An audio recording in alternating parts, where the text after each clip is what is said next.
Welcome everyone to Mr. Wolf's Storytime. I'm Mr. Wolf, and in today's video, I'm going to be reading some more of The Strange Case of Dr. Jekyll and Mr. Hyde.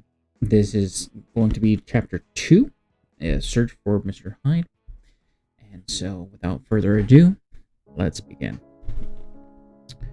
That evening, Mr. Utterson came home to his bachelor house in somber spirits and sat down to dinner without relish. It was his custom of a Sunday, when this meal was over, to sit close by the fire, a volume of some dry divinity on his reading desk until the clock of the neighboring church rang out the hour of 12, when he would go soberly and gratefully to bed.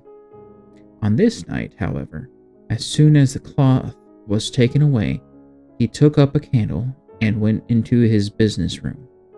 There he opened his safe, took from the most private part of it a document endorsed on the envelope as Dr. Jekyll's will, and sat down with a clouded brow to study its contents. This will was holograph for Mr. Utterson, though he took charge of it now that it was made, had refused to lend the least assistance in the making of it.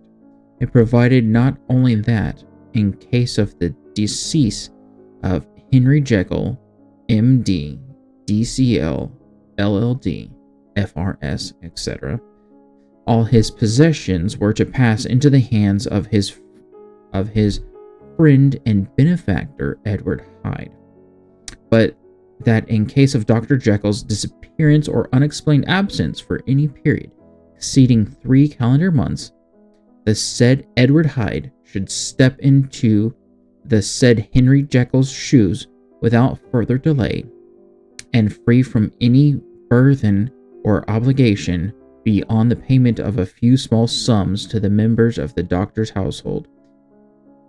This document had long been the lawyer's eyesore.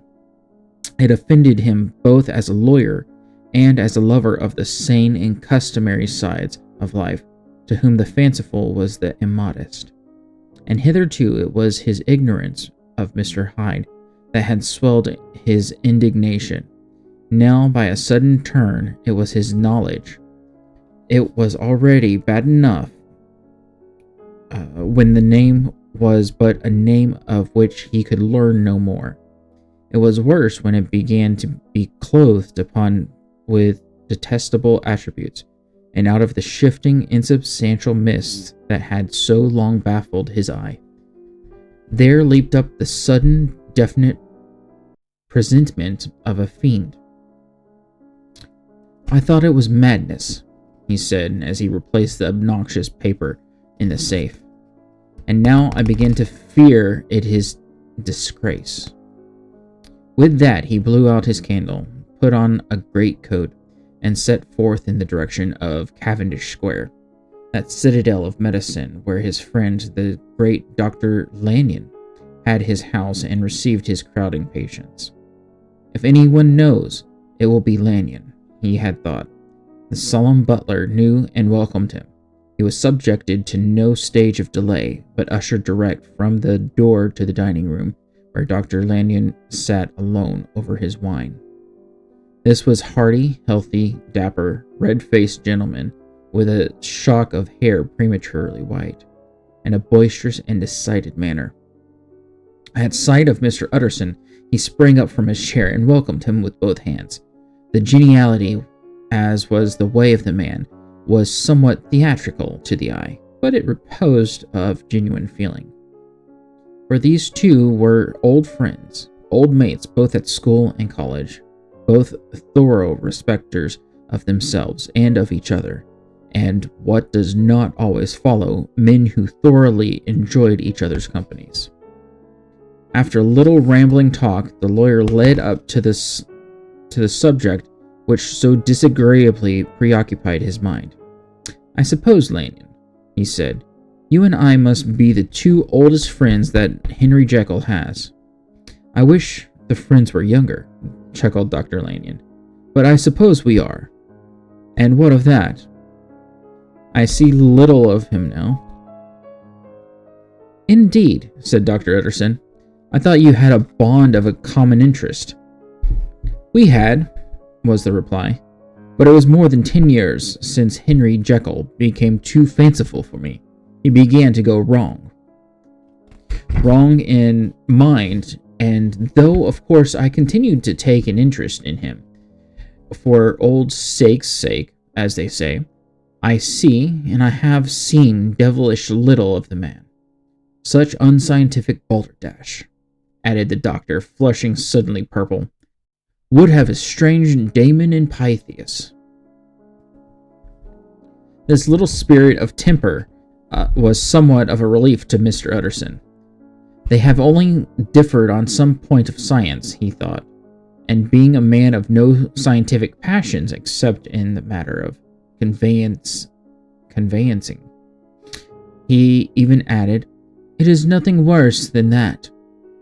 He gave his friend a few seconds to recover his composure, and then approached the question he had come to put. Did you ever come across a protege of his? One Hyde? He asked. Hyde, repeated Lanyon. No, never heard of him since my time. That was the amount of information that the lawyer carried back with him to the great dark bed on which he tossed to and fro until the small hours of the morning began to grow large. It was a night of little ease to his toiling mind, toiling in mere darkness and besieged by questions. 6 o'clock struck on the bell of the church that was so conveniently near to Mr. Utterson's dwelling, and still he was digging at the problem. Hitherto it had touched him on the intellectual side alone, but now his imagination also was engaged, or rather enslaved. And as he lay tossed in the gross darkness of the night in the curtained room, Mr. Enfield's tale went by before his mind in a scroll of lighted pictures. He would be aware of the great field of lamps, of a nocturnal city, then of the figure of a man walking swiftly, then of a child running from the doctor's, and then these met, and that human juggernaut trod the child down and passed on regardless of her screams. Or else he would see a room in a rich house where his friend lay asleep, dreaming and smiling at his dreams, and then the door of that room would be opened, the curtains of the bed plucked apart, the sleeper recalled, and lo, there would stand by his side a figure to whom power was given, and even at that dead hour he must rise and do its bidding. The figure in these two phases haunted the lawyer all night, and if at any time he dozed over, it was but to see it glide more stealthily through sleeping houses, or move the more swiftly, and still the more swiftly, even in dizziness, through wider labyrinths of lamplighted city, and at every street corner crush a child and leave her screaming. And still the figure had no face by which he might know it. Even in his dreams it had no face, or one that baffled him and melted before his eyes. And thus it was that there sprang up and grew apace in the lawyer's mind a singularly strong, almost an indoctrinate, curiosity to behold the features of the real Mr. Hyde. If he could but once set eyes on him, he thought, the mystery would lighten and perhaps roll altogether away, as was the habit of mysterious things when well examined. He might see a reason for his friend's strange preference or bondage, call it which you please, and even for the startling clause of the will, and at least it would be a face worth seeing, the face of a man who was without bowels of mercy, a face which had but to show itself to raise up in the mind of the unimpressionable Enfield a spirit of enduring hatred. From that time forward, Mr. Utterson began to haunt the door in the by-street of shops, in the morning before office hours, at noon when business was plenty and time scarce, at night under the face of the fogged city moon, by lights and at all hours of solitude or concourse, the lawyer was to be found on his chosen post. If he be Mr. Hyde, he had thought, I shall be Mr. Seek. And at last his patience was rewarded.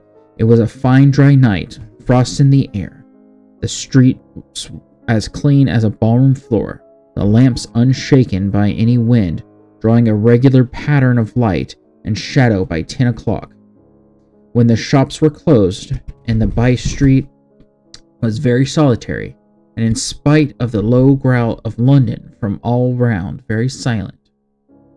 Small sounds carried far, domestic sounds out of the houses, were clearly audible on either side of the roadway, and the rumor of the approach of any passenger preceded him by a long time. Mr. Utterson had been some minutes at his post when he was aware of an odd, light footstep drawing near.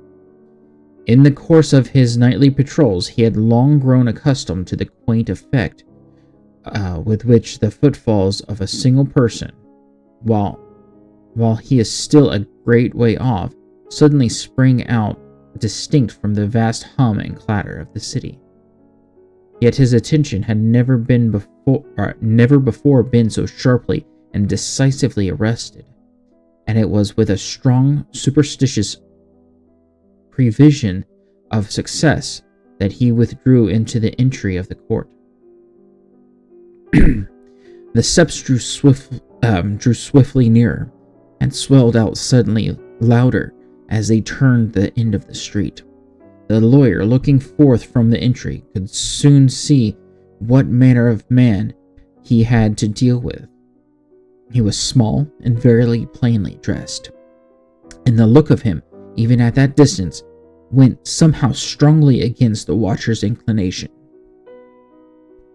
But he made straight for the door, crossing the roadway to save time, and as he came, he drew a key from his pocket, like one approaching home. Mr. Utterson stepped out and touched him on the shoulder as he passed. Mr. Hyde, I think. Mr. Hyde shrank back with a hissing intake of the breath. But his fear was only momentary, and though he did not look the lawyer in the face, he answered coolly enough, That is my name. What do you want? I see you are going in, returned the lawyer. I am an old friend of Dr. Jekyll's, Mr. Utterson of Gaunt Street. You must have heard of my name, and meeting you so conveniently, I thought you might admit me. You will not find Dr. Jekyll. He is from home, replied Mr. Hyde, blowing in the key. And then suddenly, but still without looking up, how did you know me? He asked. On your side, said Mr. Utterson. Will you do me a favor? With pleasure, replied the other. What shall it be? Will you let me see your face? Asked the lawyer. Mr. Hyde appeared to hesitate, and then, as if upon some sudden reflection, fronted about with an air of defiance, and the pair stared at each other pretty fixedly for a few seconds. Now I shall know you again, said Mr. Utterson. It may be useful. Yes, returned Mr. Hyde. It is as well we have met. And, apropos, you should have my address. He gave a number of a street in Soho. Good God, thought Mr. Utterson. Can he too have been thinking of the will? But he kept his feelings to himself and only grunted in acknowledgement of the address. And now, said the other, how did you know me? By description, was the reply. Whose description? We have common friends, said Mr. Utterson. Common friends? Echoed Mr. Hyde, a little hoarsely. Who are they? Jekyll, for instance, said the lawyer. He never told you, cried Mr. Hyde, with a flush of anger. I did not think you would have lied. Come, said Mr. Utterson, That is not fitting language." The other snarled aloud in a savage laugh, and the next moment was with extraordinary quickness. He had unlocked the door and disappeared into the house. The lawyer stood a while when Mr. Hyde had left, at the picture of disquietude. Then he began slowly to mount the street, pausing every step or two, putting his hand to his brow like a man in mental perplexity. The problem he was thus debating as he walked was one of a class that is rarely solved. Mr. Hyde was pale and dwarfish. He gave an impression of deformity without any nameable malformation. He had a displeasing smile. He had borne himself to the lawyer with a sort of murderous mixture of timidity and boldness, and he spoke with a husky, whispering and somewhat broken voice. All these were points against him, but not all of these together could explain the hitherto unknown disgust, loathing, and fear with which Mr. Utterson regarded him. "There must be something else," said the perplexed gentleman. "There is something more, if I could find a name for it. God bless me, the man seems hardly human. Something troglodytic, shall we say? Or can it be the old story of Dr. Phil? Or is it the mere radiance of a foul soul that thus transpires through and transfigures its clay continent? The last, I think, for oh, my poor old Harry Jekyll, if ever I read Satan's signature upon a face, it is on that of your new friend." Round the corner from the by-street, there was a square of ancient, handsome houses, now for the most part decayed from their high estate and let in flats and chambers to all sorts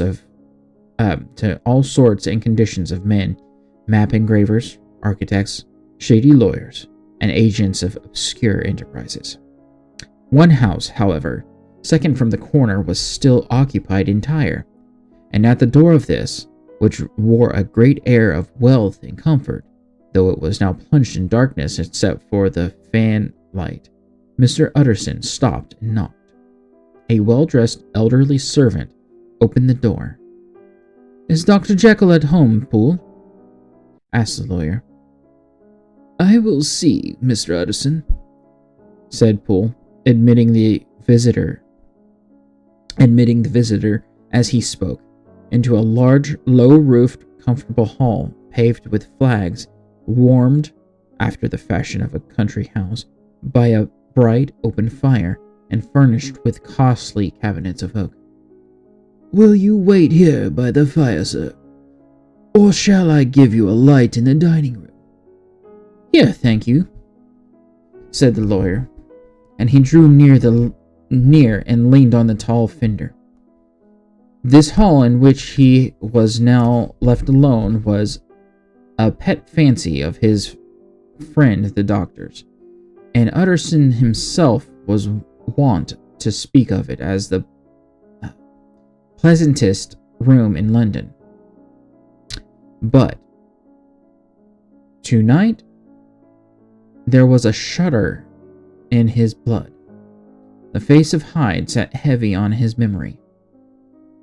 He felt, what was rare with him, a nausea and distaste of life, and in the gloom of his spirits he seemed to read a menace in the flickering of the firelight on the polished cabinets and the uneasy starting of the shadow of the roof.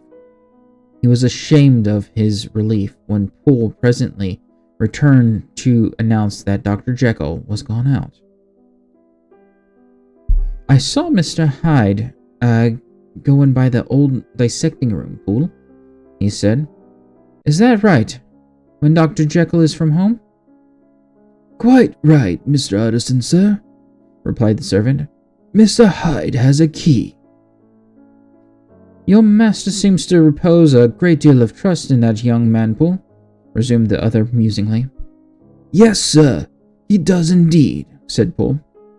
We have all orders to obey him. I do not think I ever met Mr. Hyde, asked Utterson. Oh dear no, sir. He never dines here, replied the butler. Indeed, we see very little of him on this side of the house. He mostly comes and goes by the laboratory. Well, good night, Poole. Good night, Mr. Utterson. And the lawyer set out homeward with a very heavy heart. Poor Harry Jekyll, he thought. My mind misgives me he is in deep waters. He was wild when he was young, a long while ago to be sure, but in the law of God there's no statute of limitations. Aye, it must be that, the ghost of some old sin, the cancer of some concealed disgrace, punishment coming, pediclado, years after memory has forgotten and self-love condoned the fault. And the lawyer, scared by the thought, brooded a while on his own past, groping in all those corners of memory, lest by chance some jack-in-the-box of an old iniquity should leap to light there. His past was fairly blameless. Few men could read the rolls of their life with less apprehension, yet he was humbled to the dust by the many ill things he had done, and raising up again into a sober and fearful gratitude by the many he had come so near to doing, yet avoided, and then by a return on his former subject, he conceived a spark of hope. This Master Hyde, if he were studied, thought he must have secrets of his own, black secrets by the look of him, secrets compared to which poor Jekyll's worst would be sunshine. Things cannot continue as they are. It turns me cold to think this creature stealing like a thief to Harry's bedside. Poor Harry, what awakening!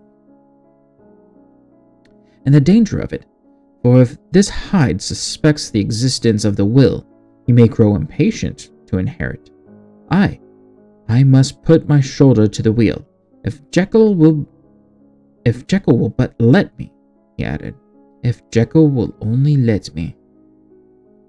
For once more he saw before his mind's eye, as clear as a transparency, the strange clauses of the will. And that was chapter 2 of The Strange Case of Dr. Jekyll and Mr. Hyde. This was, what was the name of the chapter? Search for Mr. Hyde. Thank you for joining me on this episode. And if you like this video and want more of it, just like, comment, subscribe, all the fun stuff. And I'll see you in the next chapter.